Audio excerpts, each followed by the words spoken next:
The Da Vinci Code, a novel written by Dan Brown, is unquestionably a runaway bestseller. It's a fast-paced, well-crafted murder mystery full of enigmatic twists and turns, designed to keep the reader glued to its pages until the last villainous character is caught, killed, or revealed. But despite the fact it is a work of fiction, several key elements of the author's thesis jolt the reader right from the start. According to the book, Jesus was married to Mary Magdalene, and they had children who eventually intermarried with a French line of royalty. And even more startling, the Christian church is said to have known about this for centuries, but has kept the knowledge secret for fear of destroying their power. But what did Leonardo da Vinci have to do with all of this? And why has a novel, which by definition is fiction, spawned at least a dozen books criticizing its conclusions? Is it because the author insists that much of what he has written is fact? In a taped interview, the author said, quote, "All of the art, architecture, secret rituals, secret societies, all of this is historical fact." Should the reader then accept Dan Brown's book as fact? He implies that his book contains hidden truth, with every detail painstakingly researched. The situations and characters are made up, but he insists the research on the religious organizations, architecture, history, and artwork is fully authentic. Was there a conspiracy by early church fathers to cover up the true teachings of Christ? Did the followers of Jesus Christ really believe him to be a mortal prophet? And was his divinity invented for the convenience of a 4th century Roman emperor? Do the works of Leonardo da Vinci hide cleverly coded information that somehow proves Jesus Christ was married to Mary Magdalene? A union from which a bloodline continues even today? Are there secret organizations that were formed hundreds of years ago still functioning in the world around us? Did Leonardo da Vinci, Sir Isaac Newton, Botticelli, and other luminaries have a hand in protecting these secrets from being destroyed by the church? Has Dan Brown uncovered verifiable truths? Or has he simply created a novel that is shamefully blasphemous? Prepare yourself for a journey into the world of classical art, religion, mystery, and adventure as we explore these and many other highly controversial questions. In just a moment, we'll begin examining the Da Vinci Code deception. Ladies and gentlemen, your host for this special program is Janet Parshall, a noted radio and television commentator, author, and devoted advocate for the family. For centuries, scholars, philosophers, and self-styled experts have set forth their varying interpretations of Jesus Christ, an ancient hippie, a mystical reformer, compassionate comforter, at times stretching the boundaries of biblical accuracy. But the Da Vinci Code goes even further, challenging the very foundations of the Christian faith with its own version of Jesus Christ. Jesus, the married man. Jesus, the feminist. Jesus, the mortal prophet. This program will seek to give a credible response to the troubling questions raised by yet another expert. To begin, let's examine the story itself. The Louvre Museum in Paris is rightly regarded as one of the greatest repositories of classical artwork anywhere in the world, and includes several works by the great Renaissance master Leonardo da Vinci. This is the setting for the cold-blooded murder that opens Dan Brown's popular novel, The Da Vinci Code. The murder victim is the curator of the famed museum and supposedly the Grand Master of a centuries-old secret society known as the Priory of Sion. His killer is a burly albino who is a member of another shadowy religious sect called Opus Dei. Now, if you haven't read the book, don't worry.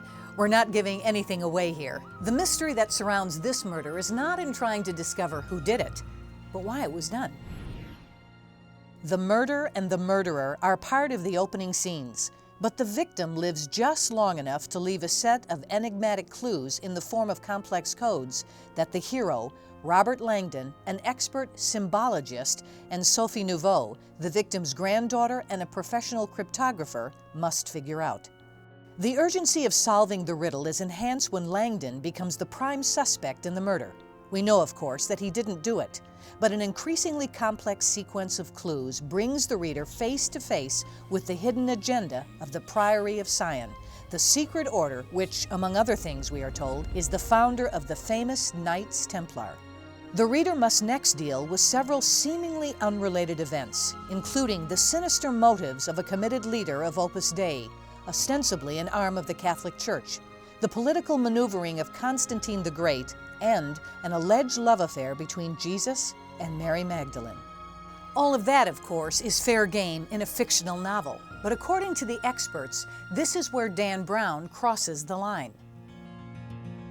The way that Dan Brown has written the book indicates that the readers should actually take the historical assertions, the assertions about art, as factual, when in fact they are not. And these assertions are really angering the historical community in a very important way.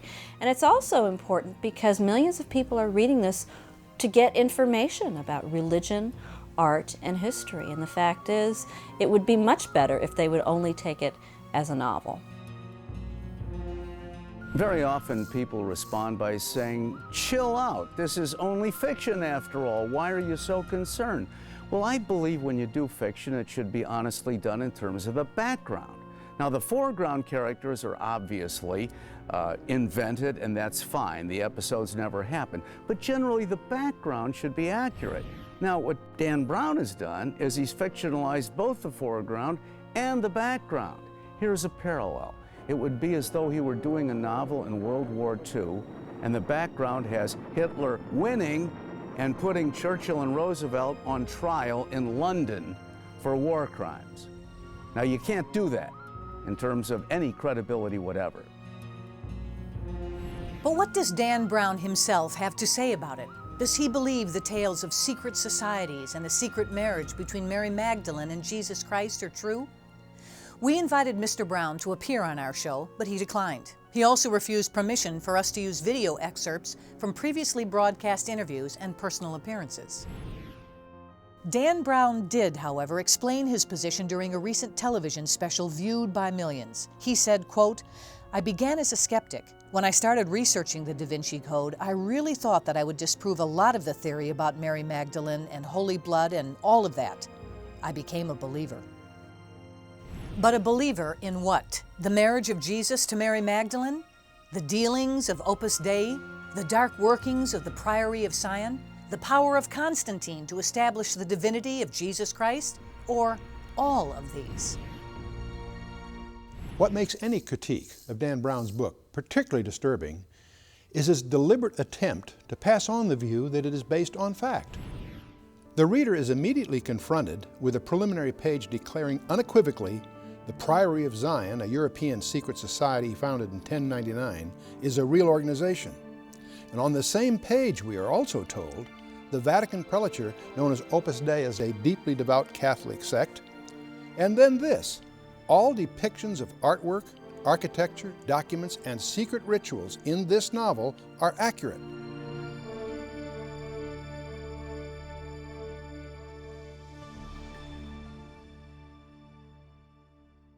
Mr. Brown gives himself very little leeway when he makes these assertions.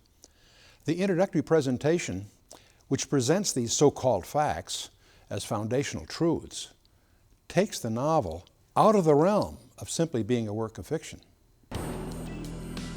Brown's assertions of facts are central to our own investigation of his work, along with the reasons he gives to justify those assertions. That being the case, we will examine each of them in detail. First, the Priory of Sion. Dan Brown insists it's a fact that the Priory of Sion is a European secret society founded in Jerusalem in 1099, and that in 1975, Paris Bibliothèque Nationale discovered parchments known as Les Dossiers Secrets, identifying numerous luminaries who were members of the Priory of Sion, including Sir Isaac Newton, Botticelli, Victor Hugo, and Leonardo da Vinci, thus tying Leonardo factually to this ancient secret order. And in the novel, this group is also given credit for establishing the powerful Knights Templar who set up their headquarters here on the Temple Mount in Jerusalem, and under the guise of protecting pilgrims to the Holy Land, and with the blessing of the Pope, began amassing an enormous treasure and immense political power. Again, a presumption of fact is attributed to this idea. The next statement of fact has to do with something a little closer to our own time. Two of the principals in the Da Vinci Code, Silas the albino murderer and his mentor, Father Aringarosa, are said to be members of Opus Dei, a secret Catholic sect interested only in money and in power. But what do we actually know about Opus Dei? Opus Dei was founded on October 2nd of 1928. Its members are mostly lay members, with about 2% being priests. Opus Dei is Latin for work of God, and it boasts about 80,000 members in 60 countries. Opus Dei has its headquarters in Rome, and in 1982, Pope John Paul II elected the organization to a personal prelature, and on October 6, 2002, it canonized its founder, José María Escrivá. And there is, in fact, a Opus Dei building at 243 Lexington Avenue in New York. With this seemingly innocuous statement of fact, Brown establishes that there is an Opus Dei building in New York. But the book takes the characterization much further. Does its existence prove Brown's connection? And is Opus Dei a secret society? Are there monks that hide in darkened rooms and flail themselves in sordid rituals? Is there a bishop of Opus Dei? And has the prelature been disassociated from the church? And what about les dossiers secrets, the secret documents? Were they really discovered, and if so, were they authentic? So there we have the dilemma. What is fact and what is fiction? Will all of these so-called facts, will any of these so-called facts hold up under closer scrutiny? Was there a Priory of Sion in 1099? Did they establish the Knights Templar as their military arm? Is it possible that Mary Magdalene was married to Jesus Christ? And did she hold a preeminent place among the apostles? And does Leonardo da Vinci's famous painting, The Last Supper, hold a secret code that proves the Mary Magdalene theory?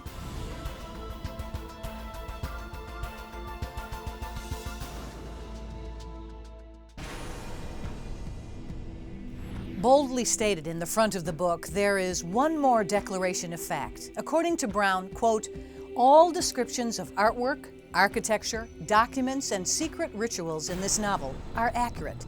And by using the world-famous painting of The Last Supper as a literary device, the author brings Leonardo da Vinci into the plot.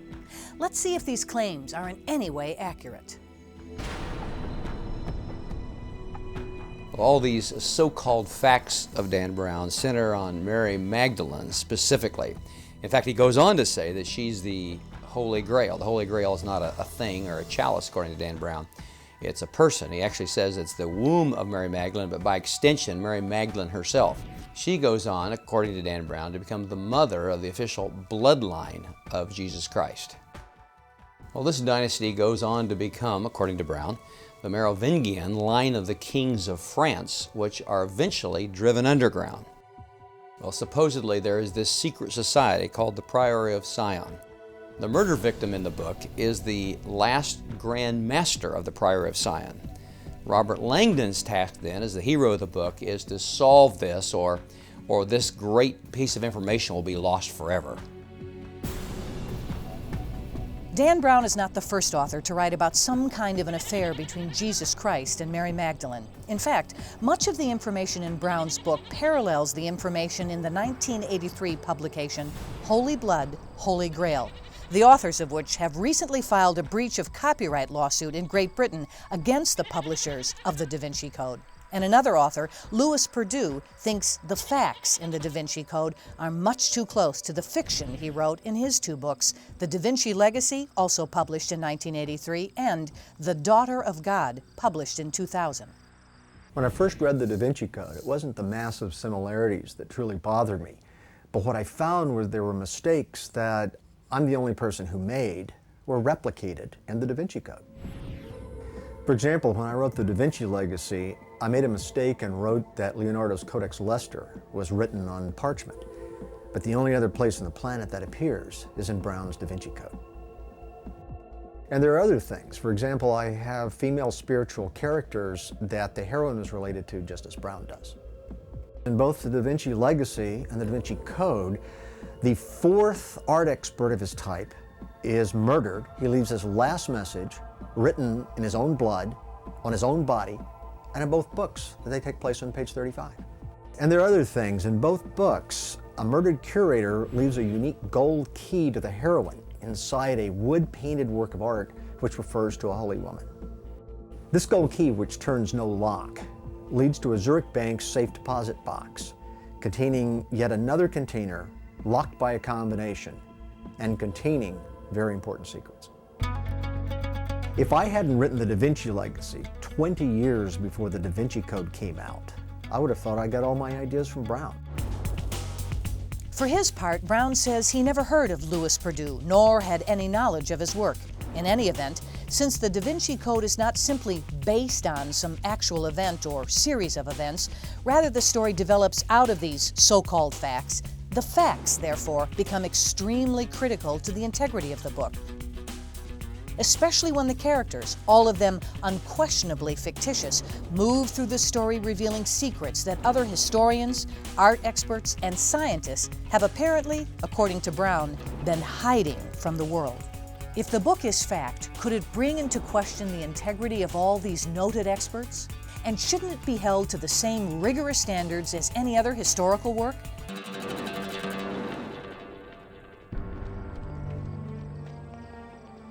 But it is in the novel's portrayal of Mary Magdalene that the lines are most blurred. Mary Magdalene is portrayed in the novel as the very elect of all the followers of Jesus Christ, and in fact, his wife.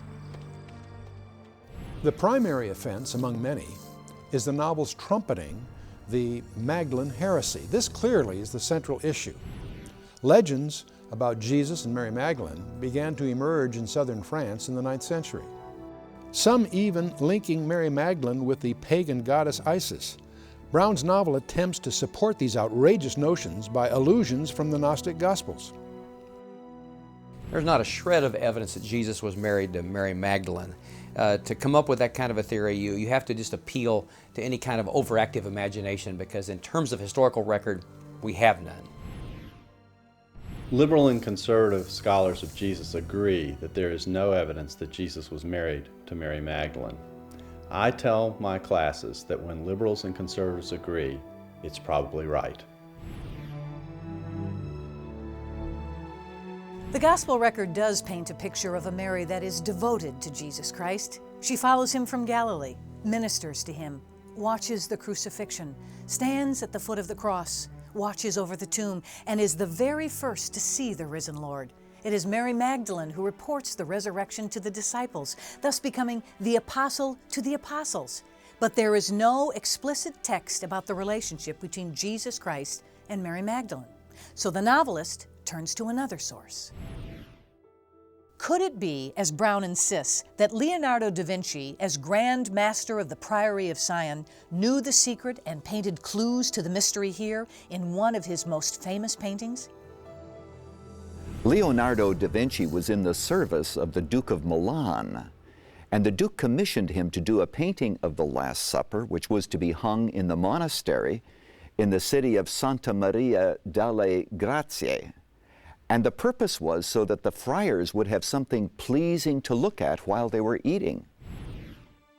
In the novel, we are told that Leonardo, who was actually in on the secret, actually painted Mary Magdalene and not John the Apostle to the right of Jesus. Now, this is very important, of immense importance, as a matter of fact, in understanding the Da Vinci Code.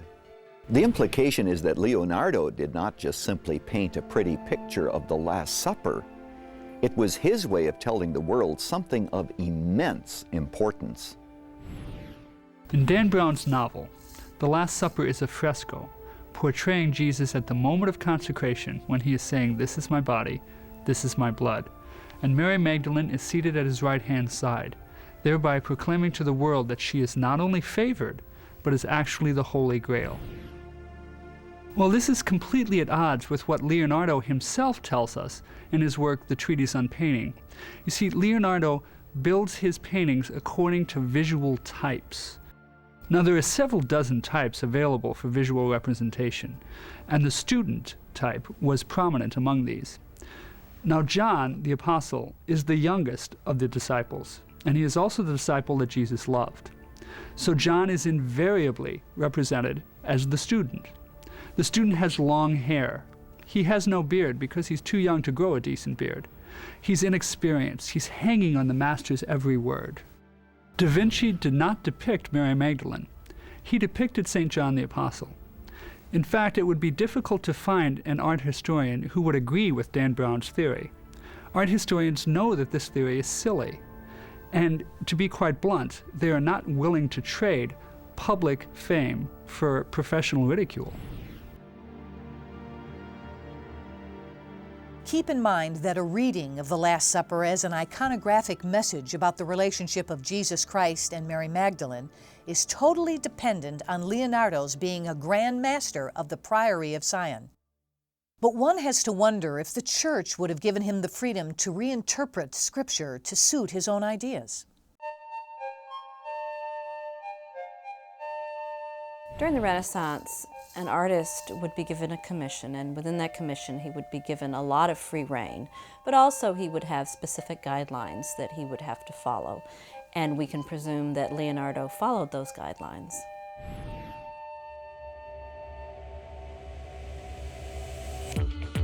What Leonardo was portraying here was not the moment of consecration. It was the moment of betrayal, when the apostles are proclaiming that they will never abandon or betray Jesus Christ. Judas, Peter, and John are grouped together because they show the three reactions to Christ. Judas betrays Christ and never returns. Peter abandons Christ, but he does return. John is the only one who never abandons or betrays Jesus Christ. And this explains why everyone still has their own cup. This painting was simply not about the establishment of the Eucharist. Now there is one more error in Dan Brown's interpretation. It's an error that most researchers would not catch, but any art historian would. The Last Supper is not a fresco, which is, in its simplest terms, paint mixed with plaster. Rather, it is tempera painted on stone or a dry wall, which accounts for its massive deterioration in just a few years after it was painted. After many attempts to restore and save the Last Supper, it is almost certain that nothing of what Leonardo originally put on that wall is still there. But why go to such great lengths to place Mary Magdalene in the painting, if modern scholarship regards the idea as silly? Just who is Mary Magdalene, and why is she so important to the Da Vinci Code?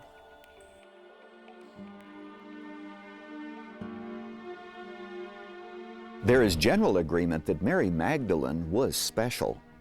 If for no other reason, the fact is that she was the first to see the risen Christ. And that in itself would set her apart from the other 5 Marys mentioned in the Gospels. And if she did bear the child of Jesus, they most assuredly would have been married. Unfortunately for this theory, there's absolutely no evidence for a marriage or a child. And certainly no agreement among art experts regarding Dan Brown's theory that Leonardo painted Mary Magdalene and not John the Apostle sitting next to Jesus in that great masterpiece of the Lord's Supper. Fortunately for the world, Leonardo da Vinci left very specific evidence of exactly who he was portraying in the Last Supper. He did a lot of preliminary sketches to get his composition, and we have some of those sketches where the apostles are labeled. That's another way we know that it's not Mary Magdalene sitting next to Jesus, it is the apostle St. John. We know from Paul's letter to the Corinthians, his first letter in chapter 9, he's making the point to his disciples that it's okay to be married, and he uses as examples Peter was married, and so were Jesus' brothers. Now, if Jesus had been married, Paul would have used that as a clinching argument to make the point he's trying to make. It's clearly an indication by Paul that Jesus was not married. To suggest he's married indicates an abysmal lack of understanding of what Jesus was all about and what the marriage supper of the Lamb is all about in Revelation 19.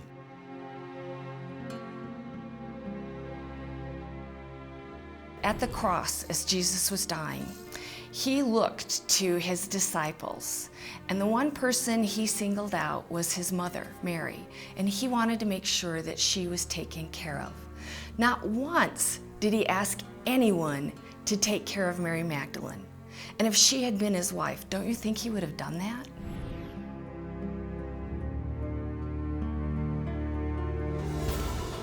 Still, there is a very strong tradition in France that Mary Magdalene did come to the southern part of that country with Joseph of Arimathea following the crucifixion, where she bore a child, a daughter named Sarah. And according to the characters in the DaVinci Code, there is proof of the marriage found in the Gnostic Gospels, most of which were discovered in Egypt, and in the Dossier Secret, discovered in the Bibliothèque Nationale in Paris, both in the last half of the 20th century. But what secrets are in those secret files? And what exactly are the Gnostic Gospels? And are they accepted as canon by any church or religion?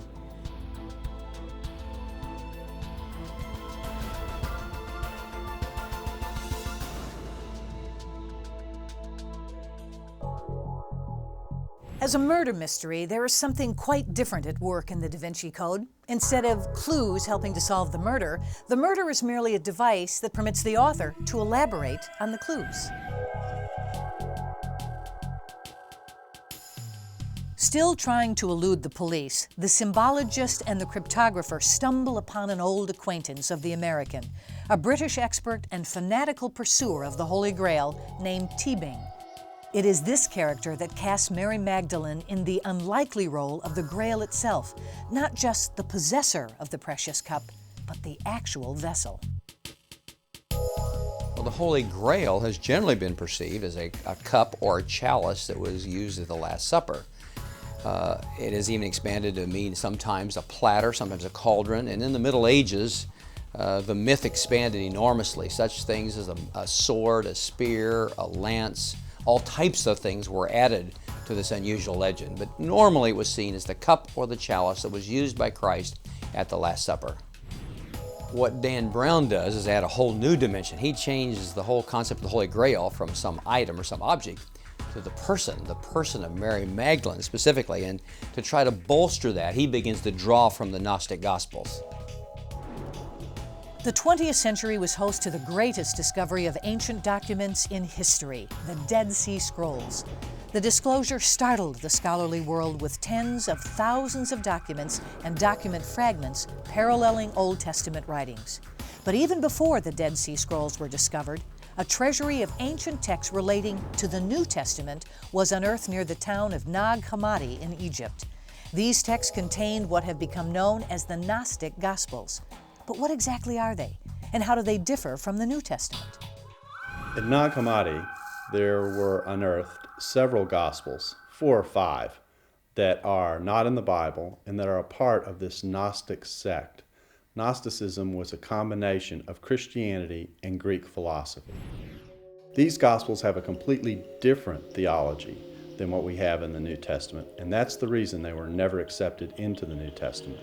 The novels claim that these Gospels were part of 80 Gospels and that the 4 that we have were chosen out of them is completely false. Gnosticism acquired its name from the Greek term for knowledge, gnosis, and there is, in fact, a Gnostic Bible available at many bookstores. Among its contents can be found the Gnostic Gospels discovered near Nag Hammadi in Egypt. Here we have to call some of the characters of the DaVinci Code into account, because we're told that in concealing the truth about the marriage of Jesus Christ to Mary Magdalene, according to Brown, the Church has engaged in, quote, the greatest cover-up in human history. It is the Gnostic Gospels that supposedly provide the evidence. But what do they really say?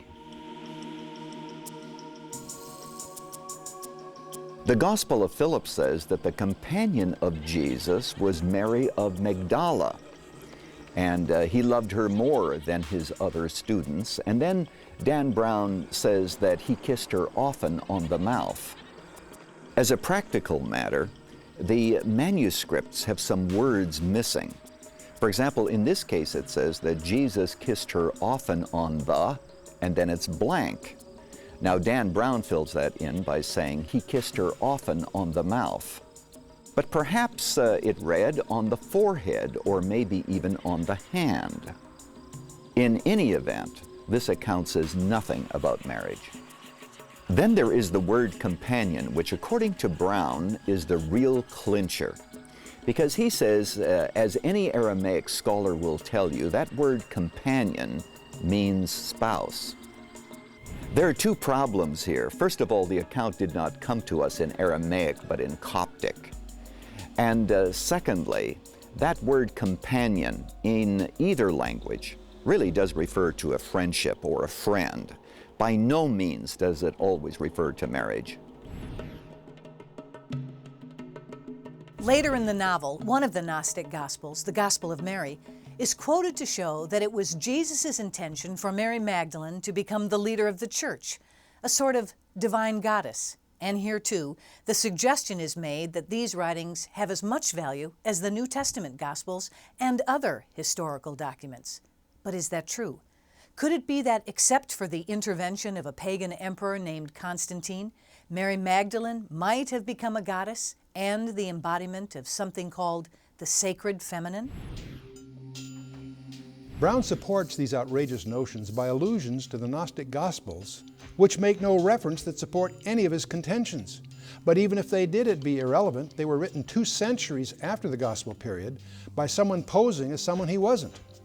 No genuine scholar can regard them as having any historical merit.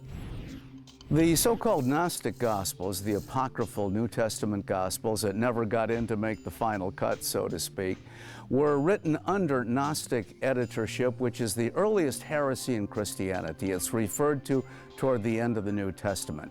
These people claim to have a special secret channel of knowledge which they knew and which the other Christians did not know, kind of a spiritual one-upsmanship. And they're all derivative, they're all 2nd or 3rd century, they're not part of the original apostolic witness, whatever. And what's more, the early church knew about them and immediately discarded them as totally worthless, novelistic, fantastic additions to the scriptural version.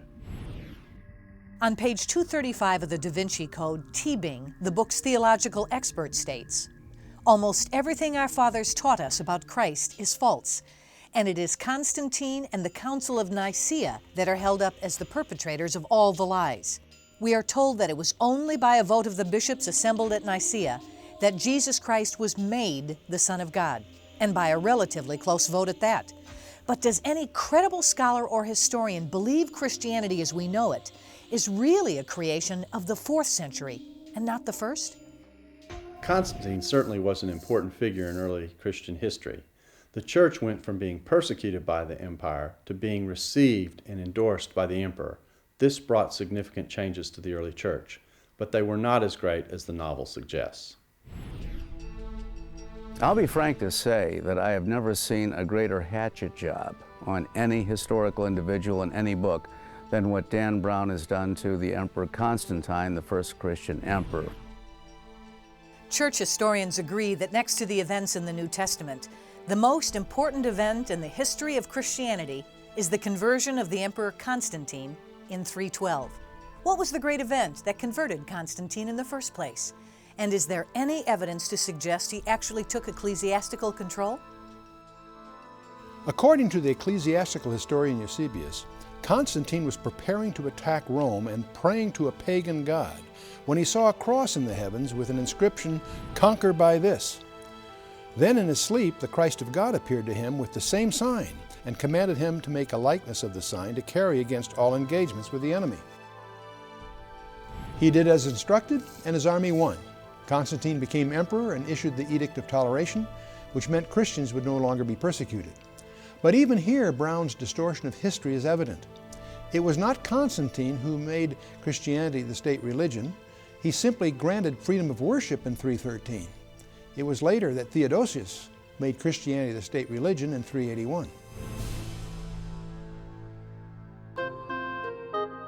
Within a few years, doctrinal disputes began tearing the kingdom apart.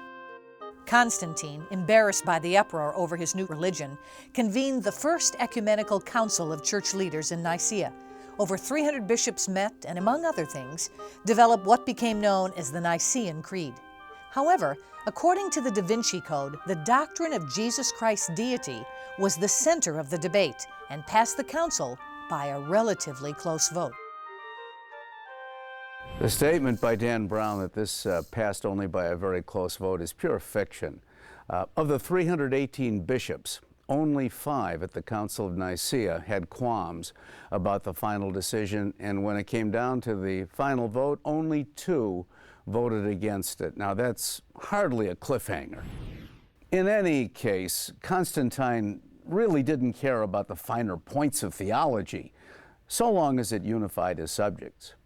In fact, the emperor gave the opening speech at the Council of Nicaea himself, and he said that doctrinal disunity was even worse than war. Then there is the matter of the Bible itself. Once again, according to the storyline in Brown's book, it was the emperor who approved which books did and did not become sacred canon. Was it Constantine who controlled such a profound decision as determining which of the Gospels would be included in the Bible and which were not? In fact, try as they might, scholars have not been able to find one line in the proceedings of the Council of Nicaea, which are still in existence, that refer to which book should be in the Bible or which should not. They were discussing mainly the origin of Christ and so forth, whether he was co-eternal with the Father, and there is simply not one indication whatever that they discussed the canon. It's not as if it's a big secret or a raging controversy of how we got the New Testament. Every New Testament book was cited as authoritative by a church father within a single generation after Christ's death and his resurrection. And all 27 books were accepted before the end of the first century. There's a bizarre claim that Dan Brown makes that the original New Testament had certain Gospels that Constantine in the year 325, the 4th century, took out, threw away, and inserted instead Matthew, Mark, Luke, and John. It's sort of a grand conspiracy.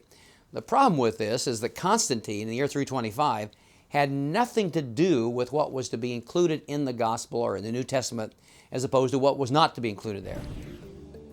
The first Gospel we have written, even liberal and conservative scholars agree on this one, is somewhere between the year 48 and the year 60.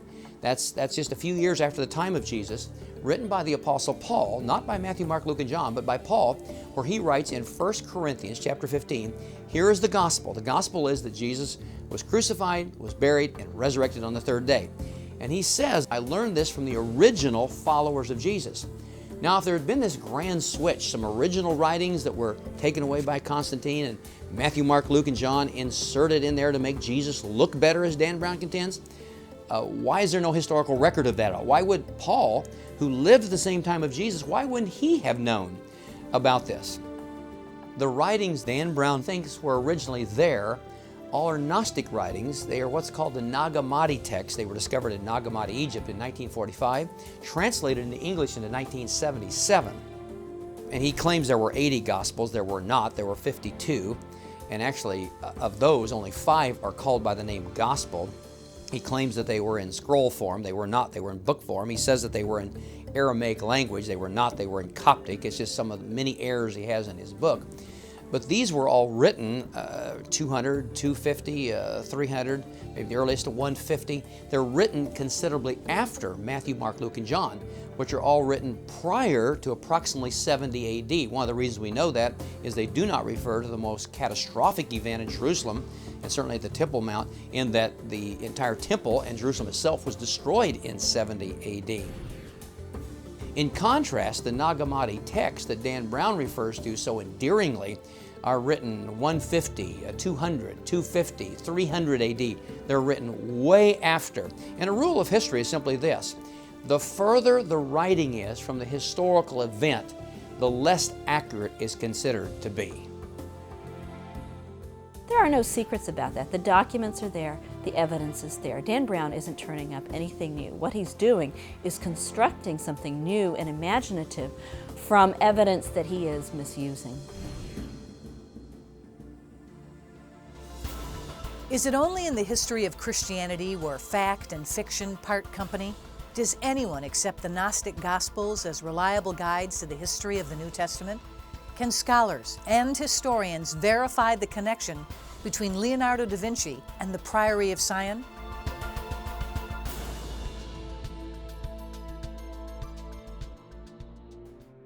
To this point, The DaVinci Code leaves the reader with a rather tortured view of the first 300 years of Christianity. According to Brown's characters, Christians were just a small, troublesome sect following the teachings of a man who was crucified. They were, thereafter, guided by other men who were prepared to lie to cover up the real teachings of Christ in order to create positions of power for themselves. Is it possible that church leaders really didn't believe in the divinity of Jesus until Constantine came along and declared him divine by royal edict? Again, the Da Vinci Code is broken and found wanting. The claim that Jesus' divinity came from a vote at Nicaea, some 300 years after the time of Jesus, is just wrong. We can look back to Jesus' own response to the high priest that got him crucified. He claimed he would be seated at the right hand of the Father.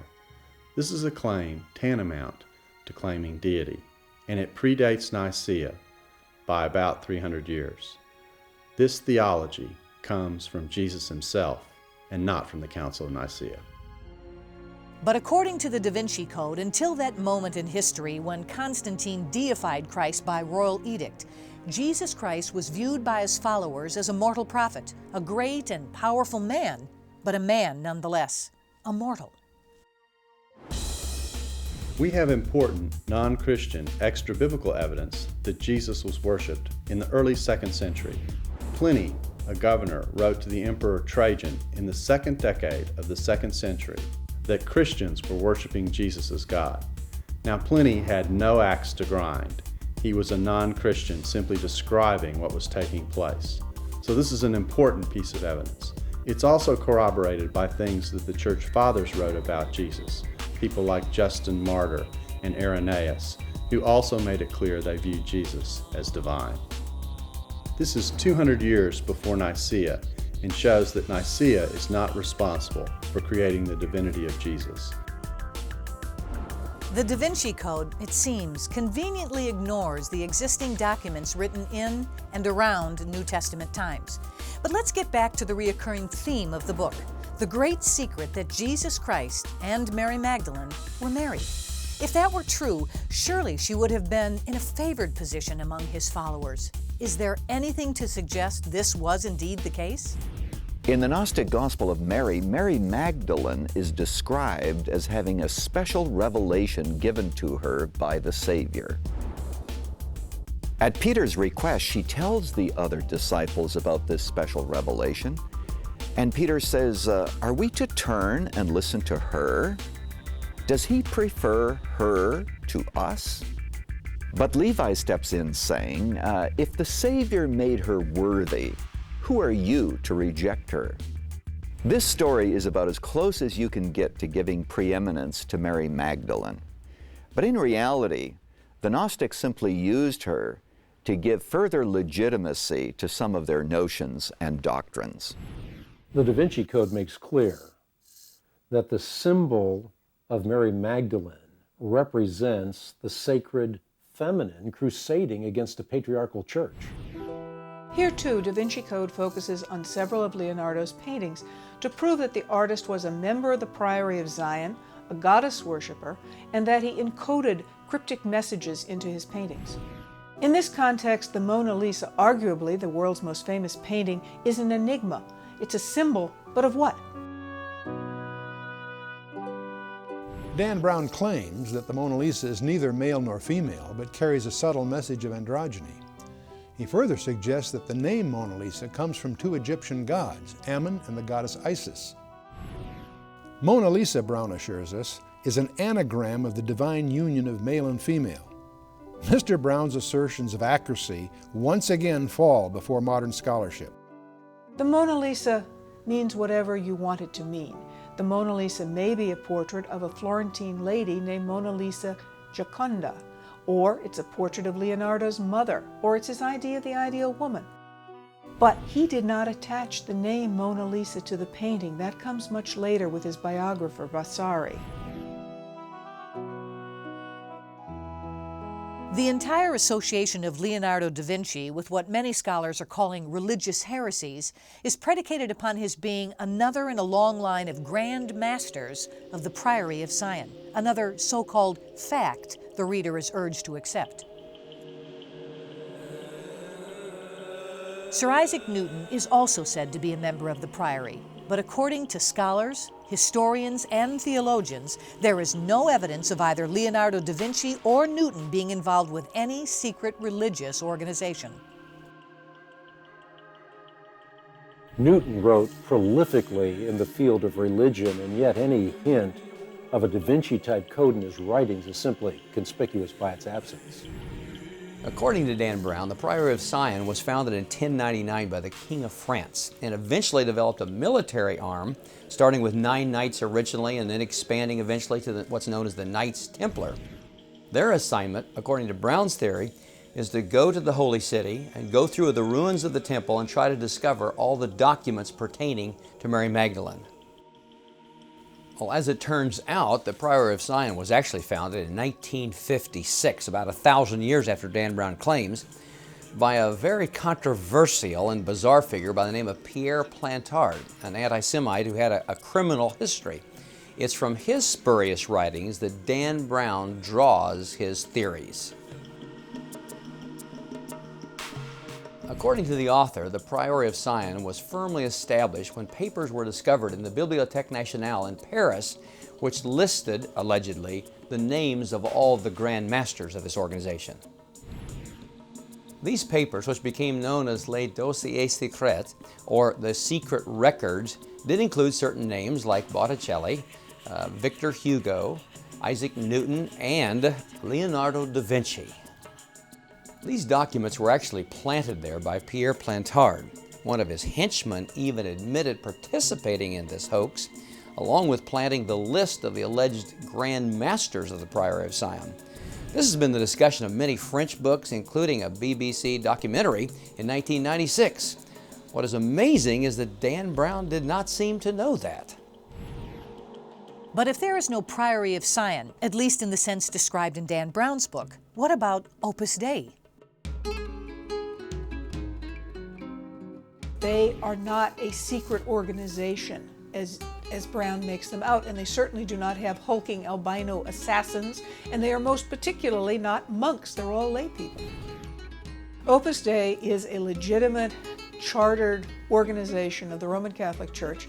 It was founded by Saint José María Escrivá in the 1940s in Spain. Opus Dei is no more sinister than InterVarsity Fellowship or the Promise Keepers. It's trying to teach people how to live a holier life in the world in their vocation. Historically, there was, however, a very powerful military and ecclesiastical group known as the Knights Templar. If there was no Priory of Sion, at least not in the sense portrayed in Brown's book, who were they, and what role did they play? The Knights Templar, of course, are well known. They were a crusading order, and supposedly they were dealing with the quest of the Holy Grail, and they were concerned with the documents, the secret documents testifying to the fact, supposedly, that Jesus married Mary Magdalene and they had a child. Initially, however, the real Knights Templar simply vowed to defend the roads to the Holy Land for the benefit of the new pilgrims who flocked to Jerusalem from all over Europe, and they sort of served as the travel agency, you might say, for the pilgrims of that time. They were in great favor with the church and actually set up their historic headquarters in Jerusalem near the Dome of the Rock, and from there they administered vast holdings in Europe and the Holy Land. The Templars constructed a number of fortresses and churches, many of which are still in use, like the Temple Church in London, and according to Brown's book, the Rosslyn Chapel, two of the key settings for the mystery near the close of the book. The Rosslyn Chapel in Scotland is the place where the mystery ends. It is unquestionably a beautiful and unique church. But did the Knights Templar really build it? Are there still other historic and religious anomalies to be uncovered in the Da Vinci Code? With the popularity of the book and the willingness of many readers to accept its claims as fact, has Dan Brown dealt Christianity a damaging blow, or does his book actually confirm the teachings of the Bible?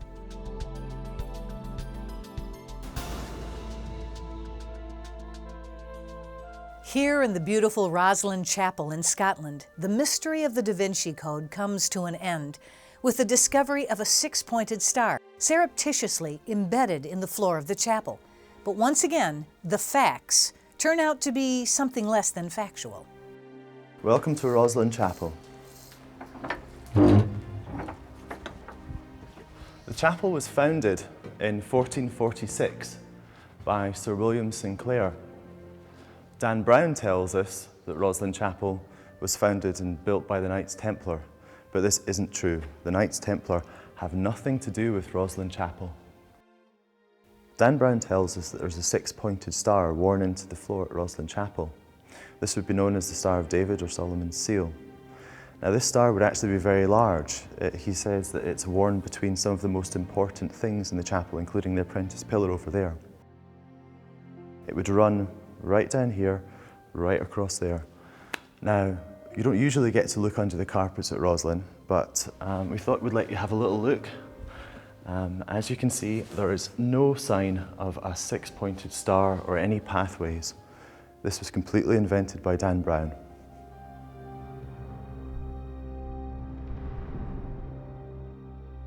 Dan Brown's characters are admittedly fictional, as is the plot and the subplot of his mystery.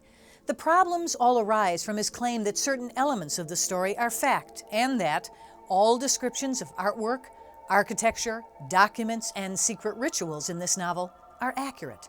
The constraints of time make it impossible to deal with anything other than the main themes of the book in any depth, but many of his more obscure statements deserve consideration as well.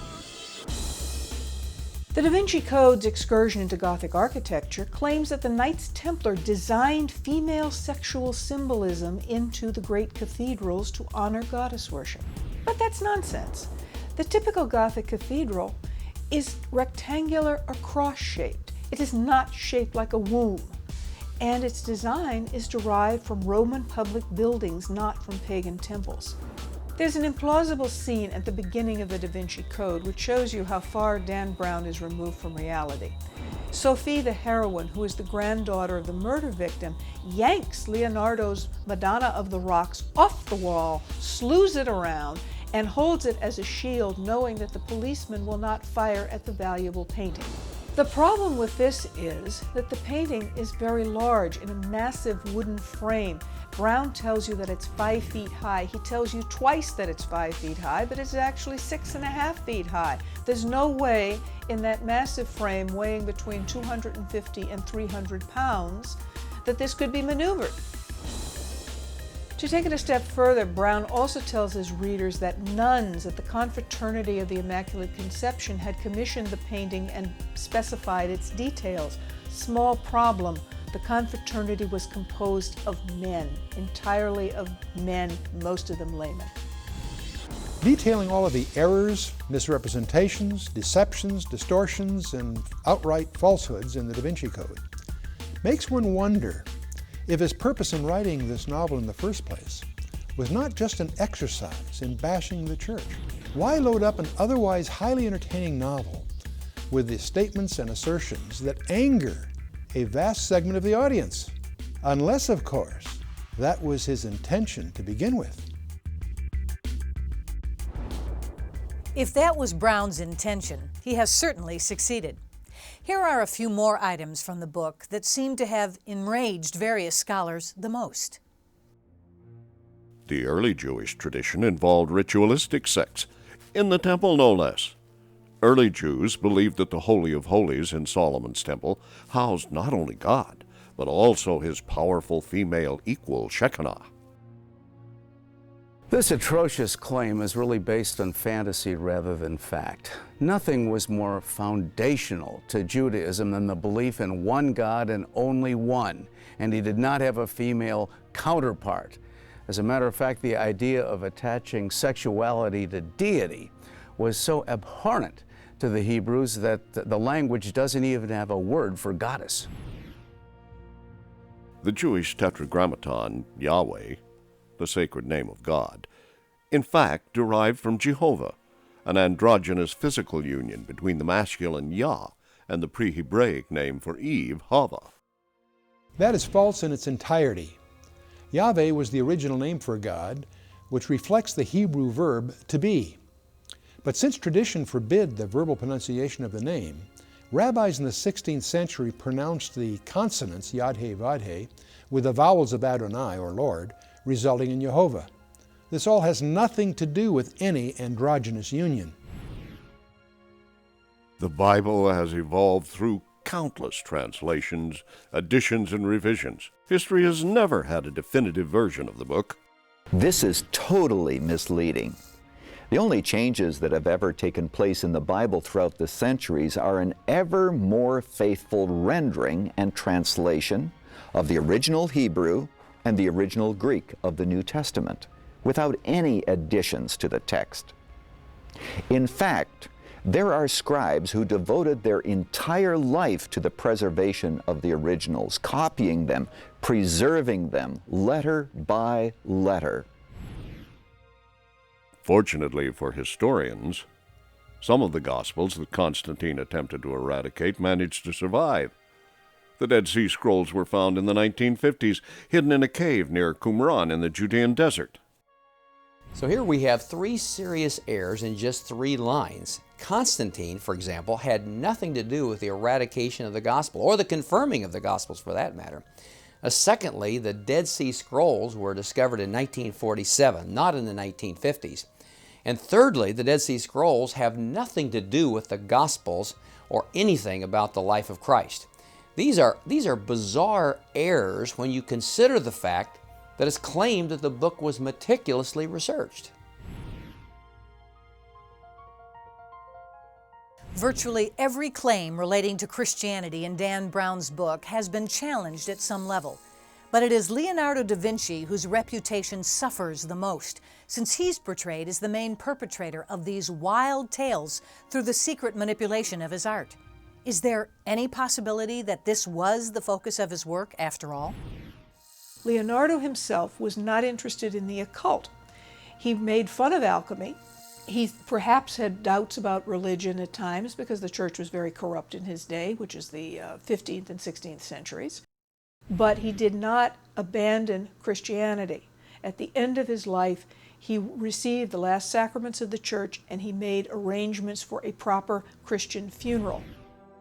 And in Leonardo's will, dictated before witnesses, the artist commends his soul to Almighty God, not the goddess, to the Blessed Virgin Mary, not Mary Magdalene, and to Saint Michael and all the saints and angels in paradise. That hardly sounds like a man with an affinity for goddesses. Halfway through the book, all this terrible misinformation begins. Now, I'm not trying to say this isn't a fun read. Of course it's a fun read, but that's the problem.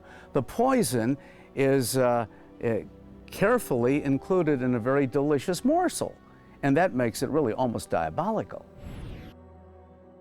It is, in fact, one of the most badly researched pieces of writing I have ever encountered in my life. The problem with Dan Brown's writing is it's a blend of a little bit of fact and a whole lot of fiction in such a way that the reader can't sort out which is which. As an author, Dan Brown is reaping the rich rewards of his highly successful work, and he's keenly aware of the stir it's caused among both historians and theologians. Da Vinci didn't have a code.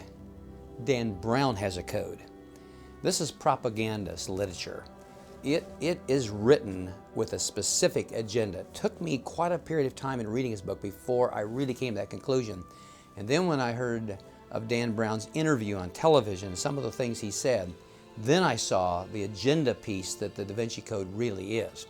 And that's to redefine who God is. The issue isn't just religion. It's fact versus fiction, truth versus lies, accuracy versus inaccuracy. The Da Vinci Code would be no less onerous if its misrepresentations were used to denigrate any world religion. However, the Da Vinci Code seems dedicated to gross misrepresentation of that religious faith that hundreds of millions of people hold sacred. I think that what we've seen is that Dan Brown got both the theology and the art history wrong.